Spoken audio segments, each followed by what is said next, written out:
Days of repeated, painful fingers.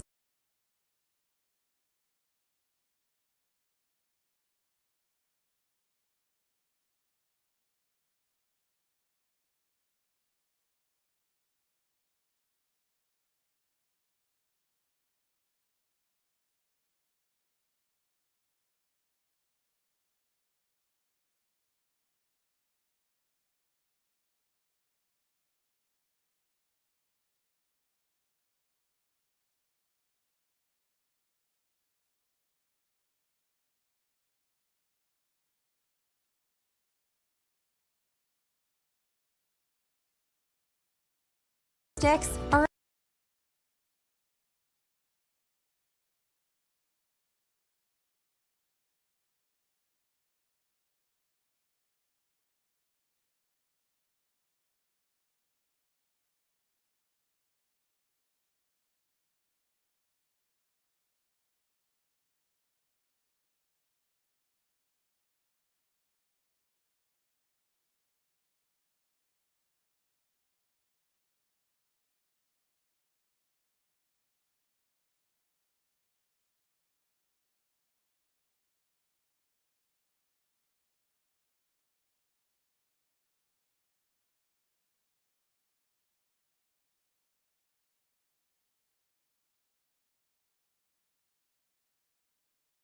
over. Now,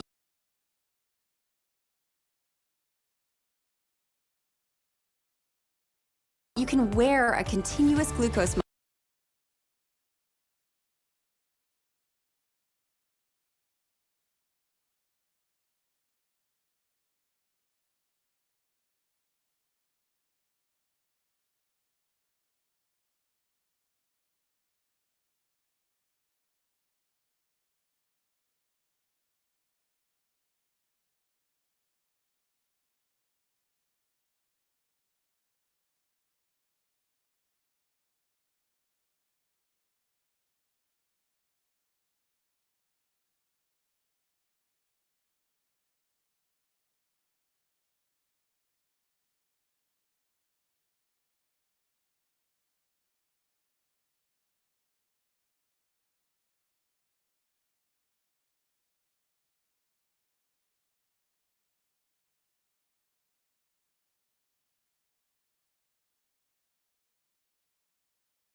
Welcome to the Life with Joey Calvo Podcast.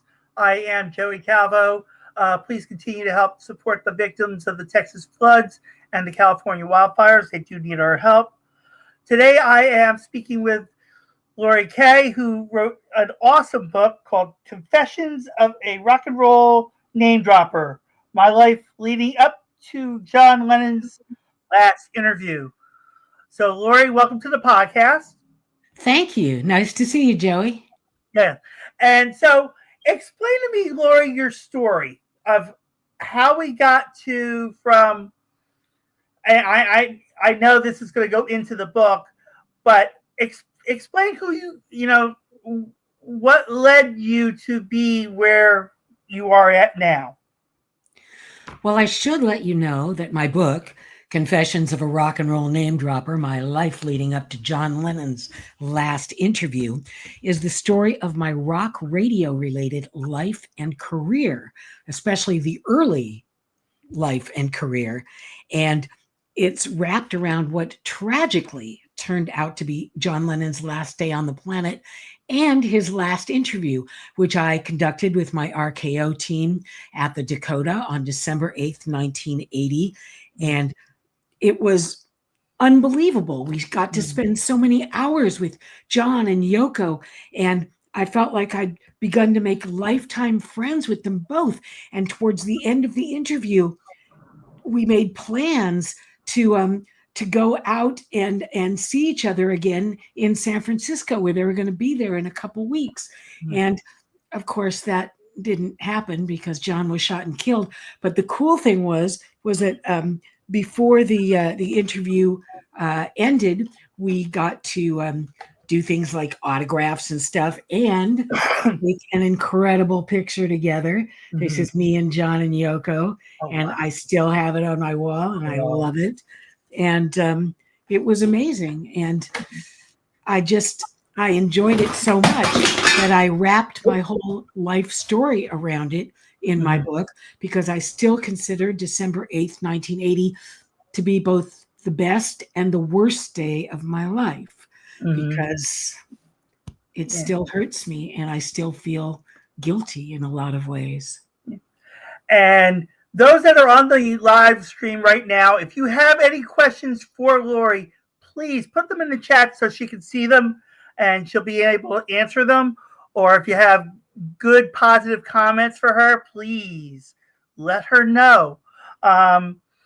So you got the opportunity to meet John and Yoko, and being a Beatles fan myself and born in the 70s, and listening to John's music, was great, especially Imagine, and especially Imagine, because that was like the best song he ever wrote in my case.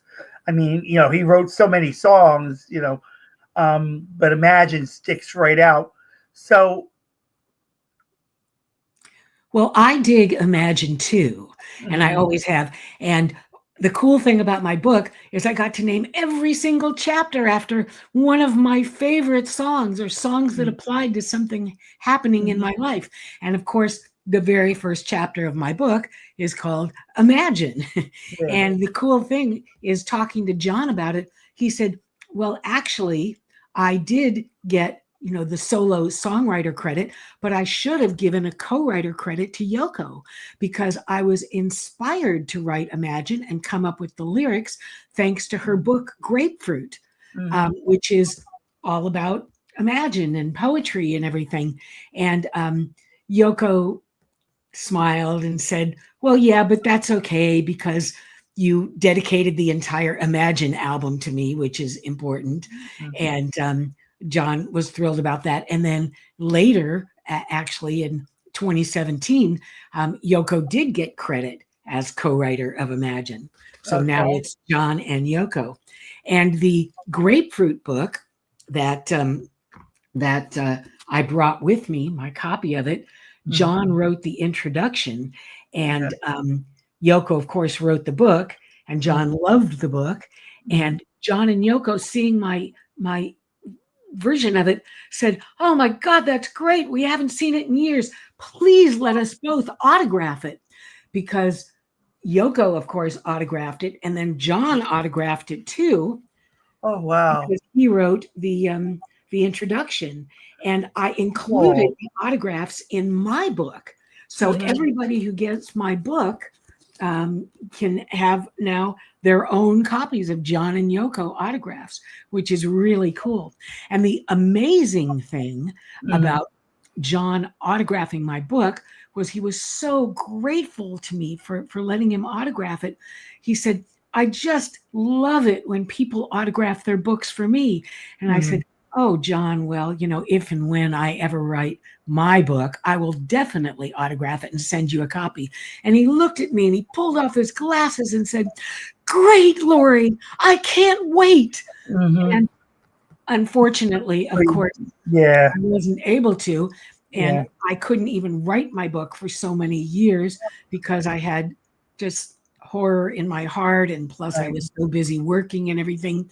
But I did finally, I was able to at least give a signed copy of my book to his son, Sean, who hopefully also showed it to his mother and read it and really enjoyed it. And that was really cool to be able to do. Okay. So, as I was going through the book, there were some actually interesting things I picked up. But the first question I have for you is, what do you expect the reader to pick up out of the book? To pick up out of the book? You In mean other words, learn? Yeah. As they read the book, what do you expect the reader to pick up? Well, I hopefully will have them pick up so many things. Everything from how to deal with being raised by a dysfunctional and violent family, which I was. But I got over it thanks to rock radio, rock music, plus my friends and their incredible families. And that's something that I really learned how to do and want people to know about that. And I also eventually learned how to run away from home and get away from them, which was really cool. And I also hope that readers can also hopefully find out how to start a super cool career, specifically in radio or news like I did. And that's really exciting for me. And it's been that way all these years. And I also let people know about interviewing so many of my fave musicians and how important and exciting it's been for me all these years, and to have all these memories of how they talked to me, what they said, and everything all these years later. It's amazing. And I hope to always be able to remember it, even as I get older and older and older. Now, in reference to chapter 1, in reference to John and Yoko, what was running through your mind when you found out you were getting that opportunity to interview John and Yoko? Well, I was totally thrilled. And unfortunately, we had been told by John Lennon's publicist and record company, don't ask John about the Beatles. Don't ask John about his past. This is an interview about double fantasy and his present, how he's living now. And I felt bad about that because, of course, I wanted to. It was really important to me. But when we were flying to New York, my RKO team and I was coming up with the questions for me and the other interviewer, Dave Sholin, to ask, I was also reading the recent Playboy magazine interview that John had done. And the writer of that did ask John about his past and the Beatles. And John was obviously really pissed. And so I thought, well, then that's the last thing I want to do. I want to keep John really thrilled with me, not pissed with me. Right. And fortunately he was. But the cool thing was, John himself brought up his first meetup with Paul McCartney and getting to work with him, and also his first meetup with Yoko Ono and their first date and their first recording and first making love and getting married. And that was just incredible. So he really brought up stuff himself, and it was an incredibly wonderful, long, friendly, amazing interview. And the really cool thing was I got to sit right next to him for hours when he came in the private office where we had the interview. It was amazing. They had an amazing love seat in front of a giant long coffee table. Right. And I was sitting down on it. And when John came in, he came and sat down right next to me. And every time I asked a question or made a comment, he would push his glasses down and look at me and say, "Great, Laurie, exactly, that's it." Yeah. And that made me feel wonderful. And I still love quoting him and just talking about that interview. It was amazing. Yeah. Well, what actually got you into radio, though? Well, it's funny because when I was less than a toddler, I was listening to radio to get away from my dysfunctional family. And I got a transistor radio that I had plugged into my ears, and I would sit there all day because I didn't have a babysitter or a mother around me or anything. And I would listen to the radio and music, everything from Little Richard to Elvis Presley to eventually the Beach Boys and eventually the Beatles and going up further. But when I was really young and listening to the transistor radio, all I did was listen to great LA stations and think, wow, the disc jockeys are amazing. The music is amazing. So it really hooked me up. So I listened basically for the rest of my life and certainly while growing up. But the cool thing is when I was in high school, I had a favorite FM station here in LA, KMET FM. And I won things on it because I called up, and this I describe in my book heavily, and won records. And then amazingly, I won tickets to the Rolling Stones Nicaragua benefit concert at the Forum. Okay. And I hadn't seen the Stones before. This was in 1973. And it was so cool to be able to go to the radio station and pick up my tickets. And when I went in, I thought I'd just go to the office and they'd hand them to me. And they said, no, the disc jockey, B. Mitchell Reed, otherwise known as the Beamer, who was one of my absolute favorites, he wants you in his booth to be on the air with him for a couple minutes. So I went in and he started asking me my name, my age, where I went to high school, and I answered him. And then after we were done, he said to me, Laurie, you have a great voice. You know exactly what to say, what to talk about. You should definitely consider an on-air radio career. And he said that to me, and I was only 17 at the time, but I thought, oh my God, he spelled it out for me. That's exactly it. So that's how it started. And then a few years later, when I was a journalism student at UC Berkeley, and I had written news articles for the campus newspaper, the professor there said to me, Laurie, you already know how to write. What are you doing in journalism school? You need to go get an internship. It'll lead you to a job directly. You can quit school and you can go to work immediately. And he was right. Wow. I got an internship at KFRC AM in San Francisco, which was the nation's top AM radio station at the time. And they had never had a newsroom intern before. And not only was I hired as an intern, but I started doing immediately. They liked my writing and they had me start doing radio specials and I did. And so my very first one was called The Bay Area's Fight Against Fat, which had a lot of music about heavy women and great interviews in it. And right after that, I was actually hired for a full-time job as news editor, and the incredible news director there, Jo Interrante. She was wonderful, and she was a huge fan of mine, and I was a super huge fan of hers. Also recommended that I get the job writing the RKO Radio Beatles special, which was going to be the longest Beatles special ever created in the United States. And so I got that job and I wrote it, and it was 14 hours long, and here's one of the albums of it. This is the Wow. 4th album, and it was really cool. And it was so popular right away, playing all over the country, that it was internationally syndicated. And we got to expand it to 17 hours and change the title to the one I had originally come up with, which was The Beatles from Liverpool to Legend. And it was super popular all around the world, especially in the UK. And when I finally got to interview George Martin, the Beatles producer, he told me that it was his favorite Beatles radio special ever. And he listened to it twice in a row in England and he loved it.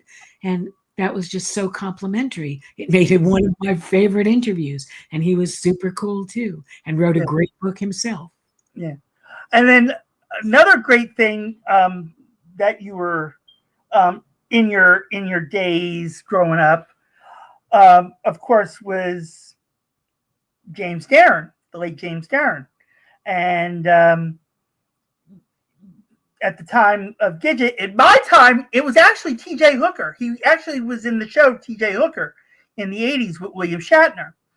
And so you actually got the opportunity to go to school with his son. Well, yes, I did. That was pretty amazing. And we weren't really great friends or anything, but I was just totally impressed. Okay. And you said in the book you didn't get much time to get to know him. But it was the closest you got to meet, Moondoggy, Gidget fame, and or in my case of T.J. Hooker fame, in reference to it. So another little tidbit about you, you talk about in the book is what you thought would have been your first boyfriend. And we talked a little bit about this before, and folks, when I said what I said about it, shocked the hell out of her. She was like, "What?" And then I had to explain what it was in reference to it. And I wrote it down in the question, so I'm going to apologize for presenting it again. But what was it like with this guy that you thought you were going to share your world with, and you wind up finding out something else about him?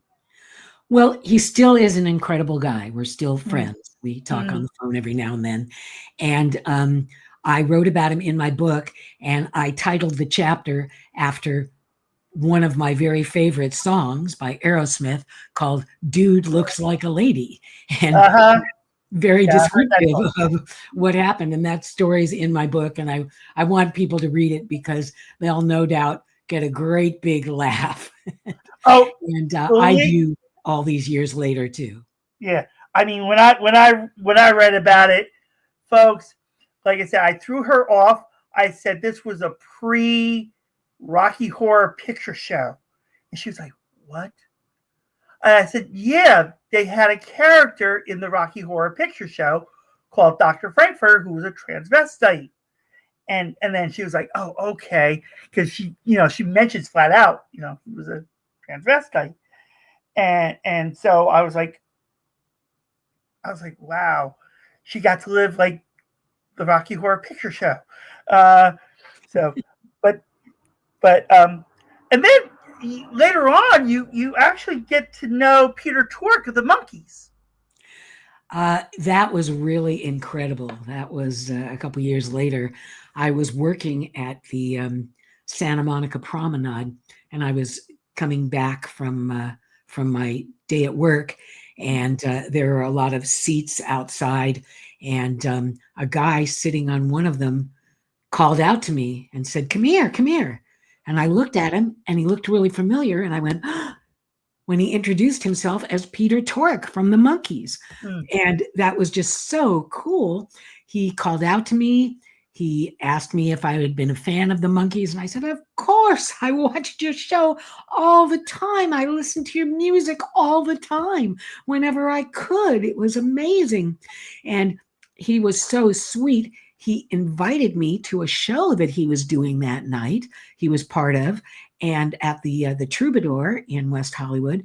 And I said, I'd love to go. And I did. And it was so great to see him and to briefly get to know him. It was amazing. I wish that I'd had a chance to interview him too for radio or something. Yeah. And before I get on to the back into the college and other things, you did other productions, not just the last interview with John Lennon and Yoko Ono, but also a certain infamous R&B singer. Absolutely. Anybody in particular that you're interested in hearing about? The great Stevie Wonder, as to be. Well, I interviewed so many people that I absolutely love, and Little Richard Penniman is one of my all-time favorites. I interviewed him actually for Rock Magazine, and that was after my radio career, and got to spend an entire day with him, and he was so cool. And he was a super Beatles fan, and the Beatles had been a super fan of his too. So it was wonderful to talk about him and everybody else. And other great interviews I love doing were the Ramones and Talking Heads and David Bowie and Mick Jagger and oh God, so many more. And and of course the former Fab Four members that I interviewed, George Harrison was the very first one, and that was incredible. It was right after he got married to Olivia, and they'd had their kid Danny, and he was so thrilled to be a house husband and a daddy and a backyard gardener. And he was just really wonderful. And then I got to interview with my RKO team, Paul and Linda McCartney in London with their latest lineup of Wings, and got to take an incredible picture with Paul and Linda. And that was really great. And one of the coolest things about that interview too was getting kissed by Paul McCartney. It was like, oh my God, I feel like I'm a little kid watching the Beatles at Dodger Stadium, which I got to do in August in 1966. Not because of my family. My mother never would have taken me. She not only didn't care about me, but she didn't care about any music except for Frank Sinatra. So there's no way she would have, even let me go, except that a friend of mine in elementary school had a mother who, for her daughter's birthday, got a bunch of tickets to Dodger Stadium and took a bunch of her friends. And so we all went, and it was really cool, even though unfortunately you could barely hear the Beatles because there were so many girls standing up and screaming. You could barely see them too. And we were sitting all the way at the top of Dodger Stadium, but still it was great to be there. And by then I'd already seen the Beatles on Ed Sullivan's show, and I'd seen movies, and it was amazing. I still consider it an amazing concert, one of the best in my entire life. And I've been to thousands of them. Yeah.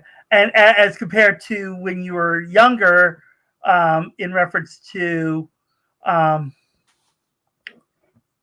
I'm going to go back into that dysfunctional childhood you lived through, where your mom actually sent you to the movies. Yes. My mother didn't want to hire a babysitter or take care of me herself, so she would drop me off at a movie theater on a Saturday, and figuring that I'd be safe, I'm sure, and so I did get to see movies. Yeah, and all right. So what we're going to do really quick is we're going to take a quick break, and then we're going to continue on. And so just bear with me, and we'll be right back.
All right, welcome back to the podcast. Yes, and we have the great Laurie Kaye, and we were talking about radio and her story and her book, Confessions, a rock and roll name dropper.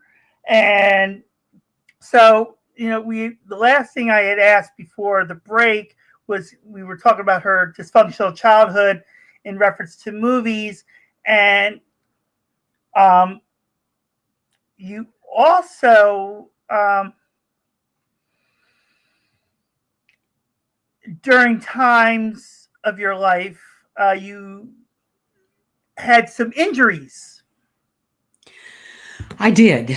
I had ankle and knee injuries, and later in life, in college, when I was in Santa Cruz, I had really bad broken ankle, and I was told to get surgery, but I didn't want to, and I didn't want to spend the money, and I didn't have insurance. So I was told, well, actually, if you want to repair it, you should take Balinese dance classes. And I said, really? And they said, yeah, they teach them at UC Berkeley.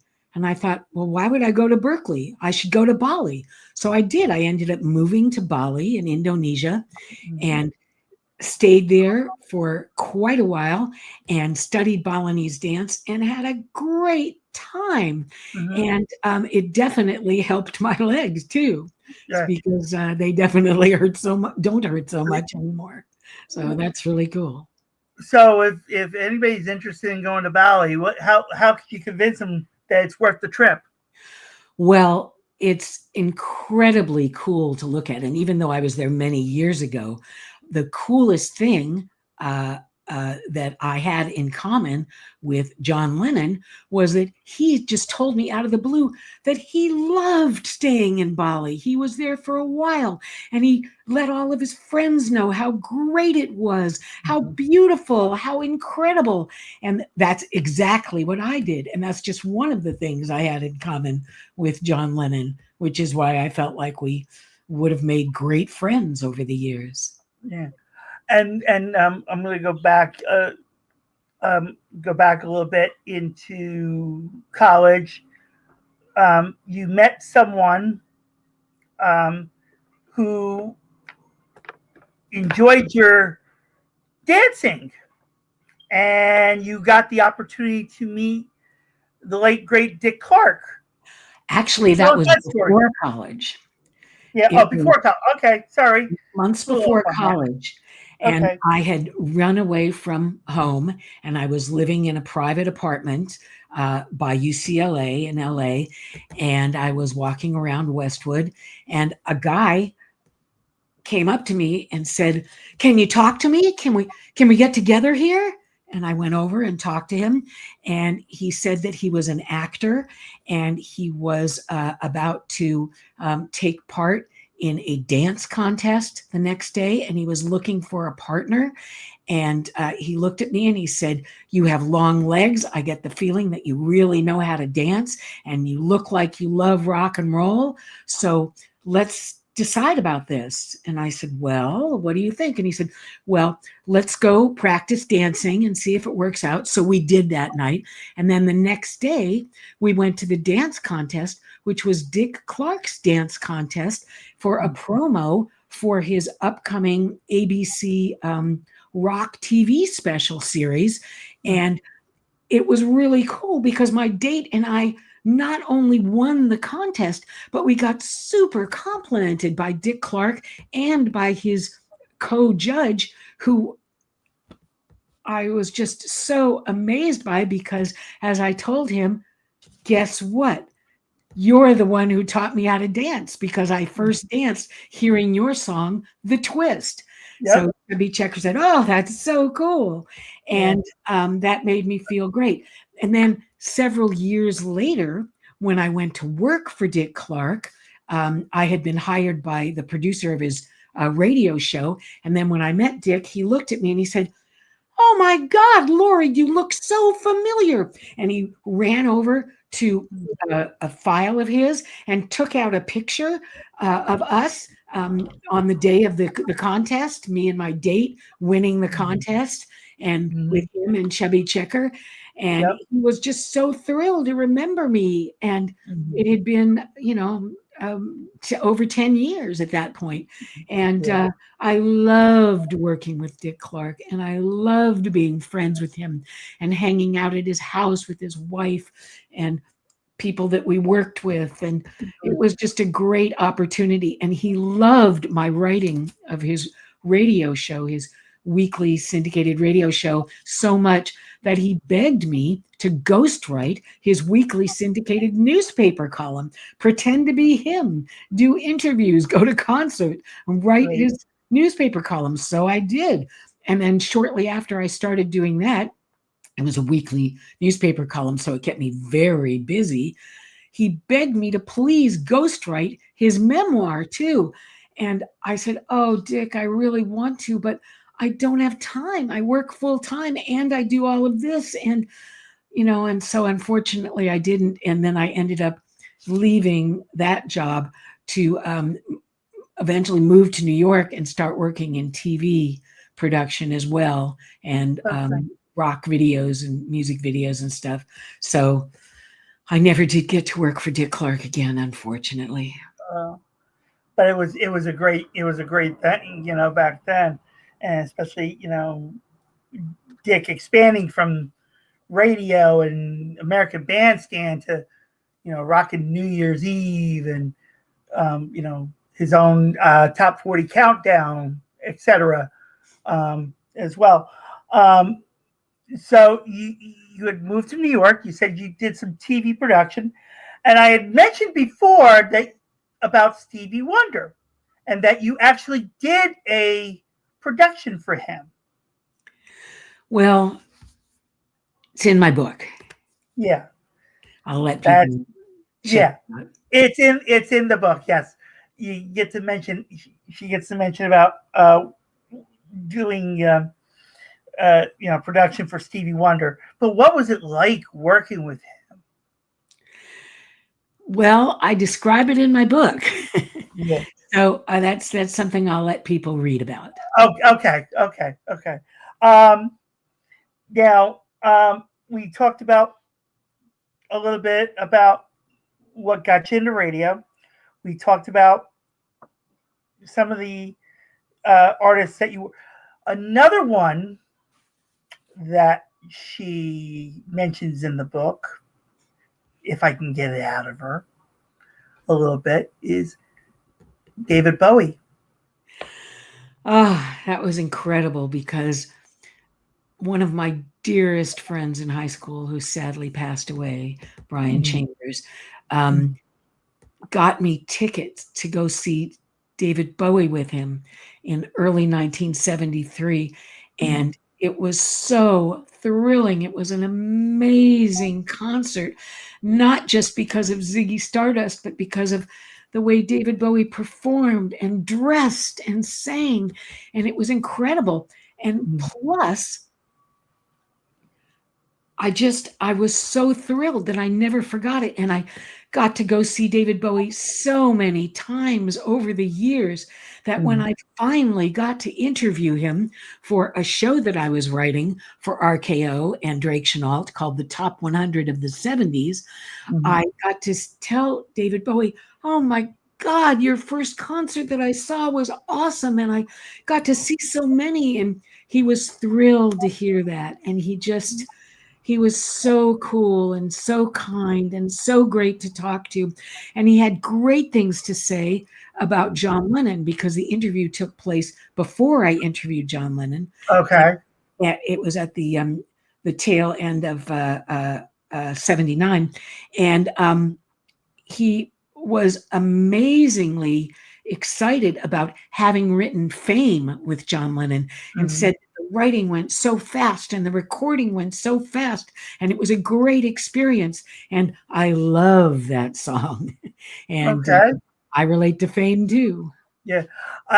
Now, I'm going to jump, since you mentioned back into John Lennon, and when you did that last interview, yeah, I'm sorry I'm jumping around in different chapters of the book at the same time, but in reference to John Lennon, you actually got to know James Taylor. Well, I didn't get to know him, but I knew that he was a neighbor of John Lennon's. He lived near the Dakota, and I heard afterwards that he had been in contact with the creep who ended up killing John the day before. And so that just made me feel really sad. And James Taylor is amazing because I saw him in high school and just one of my favorite concerts, and saw him a few years back at the Hollywood Bowl again. And again, an incredible concert. And the cool thing about my interview with John was also talking about double fantasy and getting to talk to him about creating music again for the first time in about 5 years. And he was telling me that in June 1980, he was in Bermuda with his son Sean while Yoko stayed home and worked at their office. And he called her while he was in Bermuda and all of a sudden started singing and playing songs he was writing while swimming and while hanging out with his son. And then a couple of hours later, she would call him and start singing a song that she had written in response. And that was the beginning of double fantasy, which was really cool. And Yoko told me later that her favorite 3 songs of John's from double fantasy were Starting Over, Woman, and Watching the Wheels. And they all made her choke up. And she was so thrilled to be writing and recording and everything with John because he'd helped her go from being an avant-garde art snob to being into pop media. He taught her everything, she said. And he was a huge fan of hers. So that was really cool. And when we first started talking to John, it was mostly about being a house husband and a daddy. And he talked about raising Sean and how thrilled he was about that. But after a while, I really wanted to talk to him about music. So I said, John, I want to ask you about getting the urge to make music again. And I emphasized it. And John burst in with a super loud, funny, and affectionate reply saying, oh, it came over me all of a sudden, love. I didn't know it came over me. And everyone started laughing in our room while I reacted confidently to his endearing response. And I said, I know. I said, it was like you were possessed. And he said, I was possessed by this rock and roll devil, you know? And then we all started laughing again, harder and harder. And then he said to me, well, was that your question? He asked politely. Did I interrupt you? And I said, no, you got it, I told him. And I was smiling like crazy as he and Yoko went on to discuss their work and the love that went into creating double fantasy. Right. And then John all of a sudden said, just suddenly, I had, like, if you'll pardon the expression, a diarrhea of creativity. So that's what I always think of when I think of songwriting now, a diarrhea of creativity that John had.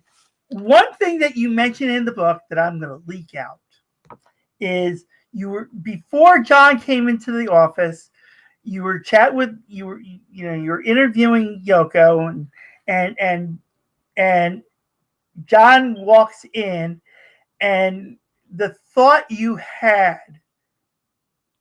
when he walked in. Well, Yoko came in first because she and John had been doing a Rolling Stone photography session upstairs in their apartment. And after they'd done their photos together, they got rid of Yoko so John could do some solo photos. And then Yoko came down and we got to introduce ourselves and feel great because we were the only gals in the room together. And that was really wonderful. And then after a while, after I started interviewing her, John opened the door and stuck his nose and his glasses in.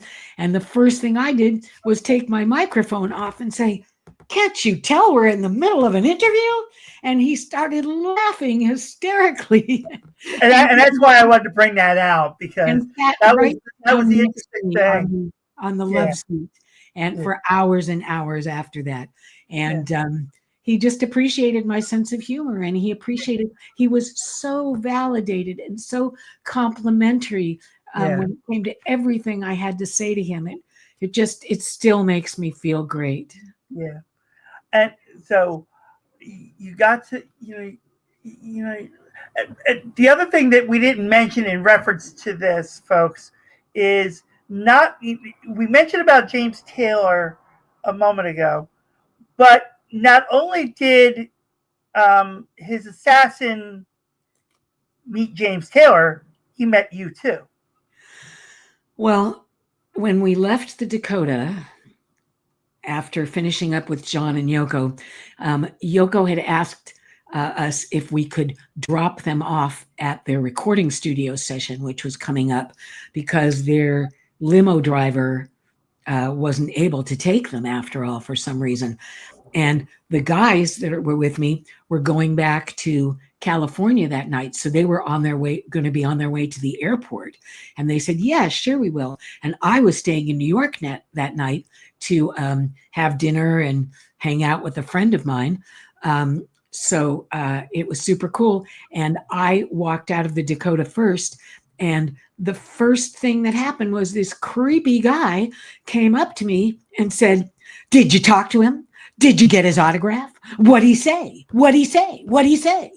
And it bugged me. And by then, the other guys on my team, including the Warner Brothers record exec, Bert Keane, who passed away earlier this year, was just horrified. And he gave a copy of Double Fantasy to the guy. And when John and Yoko came out, he asked John to autograph it for him because he figured it would shut the guy up and leave him alone and leave him from bugging other people.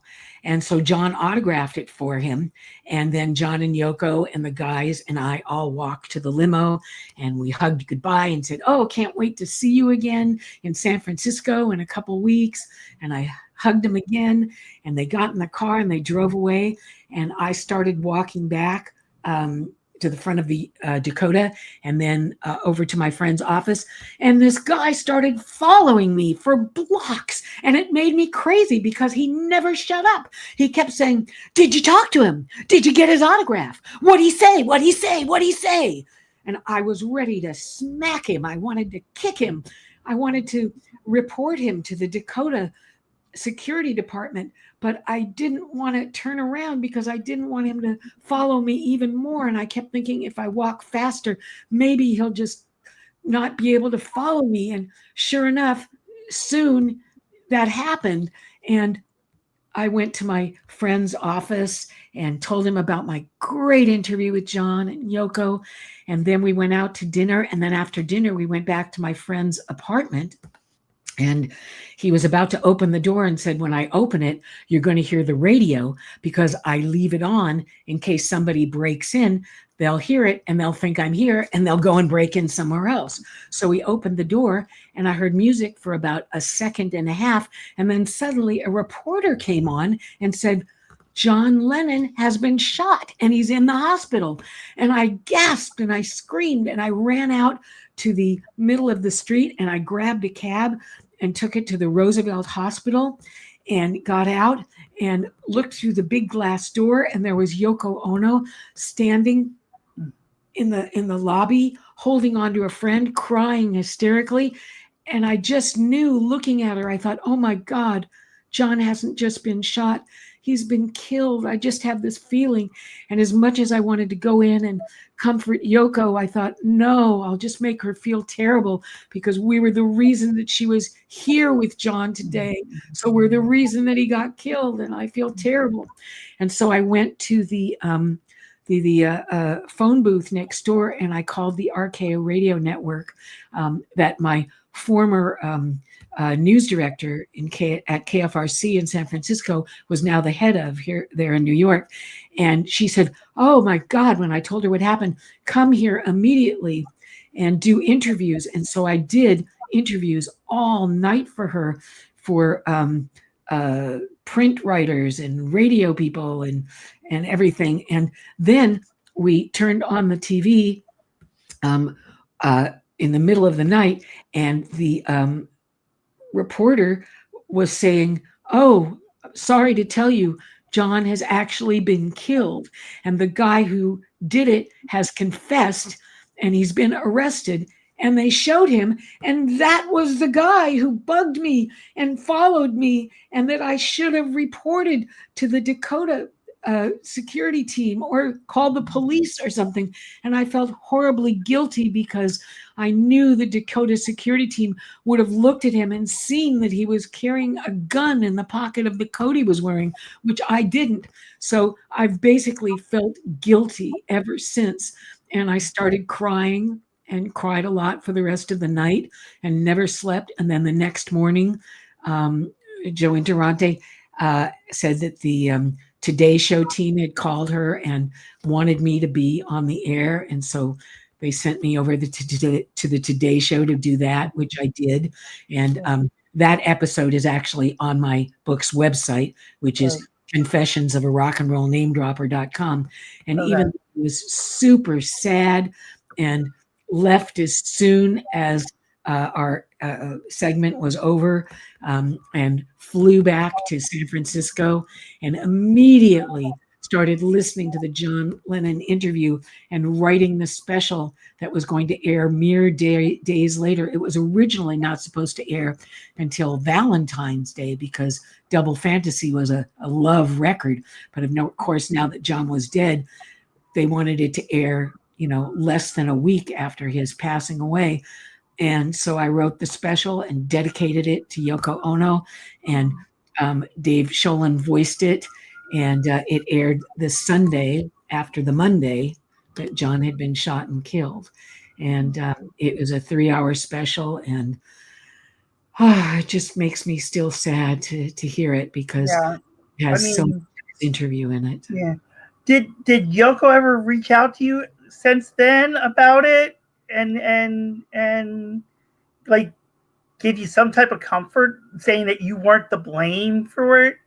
Well, no, and I don't blame her for not reaching out to me, even though I did try to reach out to her, because like I said before, no doubt she considers me and the RKO team as the reason that she and John were in New York that day, because they were supposed to be on the West Coast and then in Hawaii, but they stayed in New York because Yoko's astrologer called us when we found out we were going to get to do the interview and asked all of our birthdays and other questions, and then decided what day would be best for us to interview him, which he told her was December 8th, 1980, which obviously was not the best day. And so I thought, Yoko must definitely think of me as the reason that John was killed. And so I don't blame her at all, and I wish her the best. And a good friend of mine has written an incredible book about her, Madeline Baccaro, and I suggest people to check it out. And it's amazing. And it's nice to be a co-author with her. And we've both been at the Fest for Beatles fans together talking about our books and everything. And so that's great. And hopefully a lot more people will be reading and totally enjoying my book and checking out the website. And please, once you read it and really love it, I hope you'll leave a glowing, complimentary 5-star online review on Amazon or Goodreads or a bookstore website. But if you want to get the book for the least expensive price, that's Amazon right now. So I hope you will. I put down the website, confessionoforockandrollnamedropper.com. Yes. So it's there And the 4 people that are watching online did not ask a question, Laurie, just to let you know. There are 4, we've had viewers on, but they have not asked questions or even commented. So, but they are watching you, just to let you know. Well, hopefully that's because you asked me all the questions they would have wanted to ask, and I was able to answer them. So, hi, everybody. Good to see you. Yeah. And definitely, I mean, there are some things I didn't get to. So if you know more than I do about the book, drop a quick question or two, because we're coming up to the hour. And so my next question, my last question is this. What's next for Laurie? Now that we've gotten this book out and, the website, what's next? Well, so many things. For one thing, what I do almost all the time is do book promotion and publicity on my own, and I go to concerts. I might be older now, but I still love going to concerts. And my husband and I have 2 incredible concerts coming up just next month. We'll be seeing Joan Jett and the Blackhearts and Billy Idol. They'll be at the Fab Four, and I'm so excited about seeing that show. I can't even tell you. Plus, I'll be seeing the Psychedelic Furs. They're one of my favorite bands. Oh my God. Yeah. Oh my God. Lots coming up. I love the Psychedelic Furs. I love the Psychedelic Furs, The Cure. Yeah, they're amazing. The Fix. I mean, I got it. I started out mainly in the 70s music, Stevie Wonder, and then into the 80s with Joan Jett, and then into the psychedelics with Psychedelic Furs and NXS and the Fix, and so on. And then, just mainly just stayed there. I mean, I'm in the smooth jazz now. I mean, I actually got to know Eric Essex. He's a smooth jazz guitarist, and he's really good. And he has his own YouTube channel, so it's on the bottom of the ticker, in reference to his website. And he just started brought out a photo gallery. But most of my music mainly stays with the Beatles. Wow. Well, one of my favorite bands to see is a local band, Molly Hammer and the Midnight Tokers. And I love them. I'm a friend of Molly's, and I love the name of her band, the Midnight Tokers, because I've always been a huge Steve Miller band. Right. Yeah. That's where I figured where I came from. Yeah. Got to see them a couple of years ago, and they were going to be playing this fall, but they canceled the concert. So I got a refund on my tickets. Yeah, darn, I really wanted to see them again because I love hearing Steve Miller sing all of the great songs that he came up with. And hopefully there'll be so many other bands that I want to see. I know the Sex Pistols are going to be playing again. Might go see them after seeing them several times. Right. And including their very last concert and then their reunion concert. And we'll see. There's just so many great concerts always coming up that I'm really happy to be able to go to. One of the best concerts I've seen recently, AC/DC. Amazing. I loved that show. There is one band I actually had on this podcast. They're out of New England. They're more heavy metal. Female lead singer Melissa Wolf.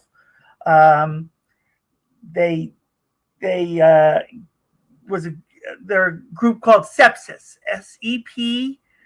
SEPSISS.com. That's their website.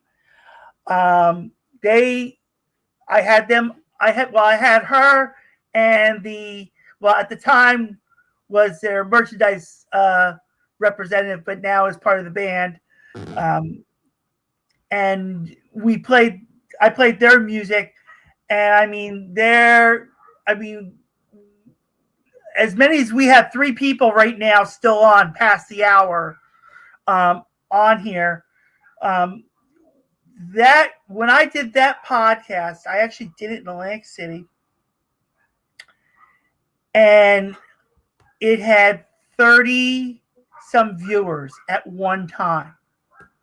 So it was just amazing for them, to come out, and they were really just rocking out.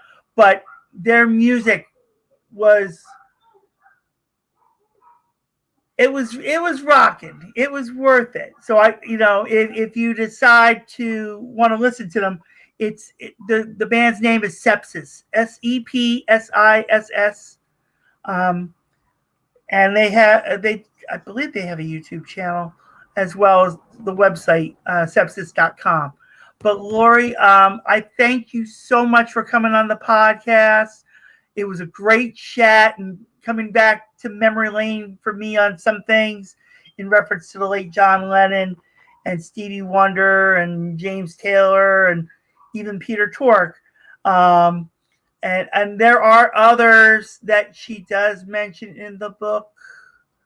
So you got to read, yeah, and you got to read the book, Confessions of a Rock and Roll Name Dropper. Get it on Amazon. I was just lucky because she sent me a copy of the book, and I couldn't do it. I could not do it as much as I was like, even sitting in the park yesterday. I attempted it. I think I got a page, and I was like, I couldn't do this. I couldn't read it. And it wasn't because of her writing. It was just not a reader.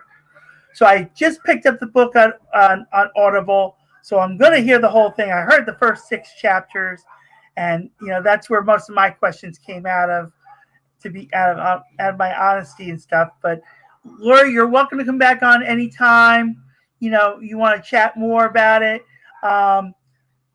Matter of fact, I will say that one opening that I do have is that date in question in reference to the late John Lennon.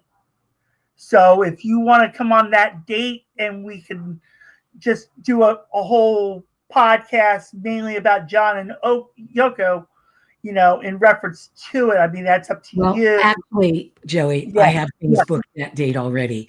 And we have a big, I believe it's going to be Netflix documentary coming up about John Lennon's last day that will start streaming on December 8th of this year for the 45th anniversary. So hopefully you'll be able to catch that, because it's a great interview with me and the RKO team, Dave Sholin, and our engineer producer, Ron Hummel, who were at the Dakota with me. So anyway, thank you again, and have a great day. Yeah, and like you said, you're welcome to come back on the podcast anytime. Thank you. Bye. Thank you. And thank you for watching Life with Joey Calvo podcast, folks. God bless you all.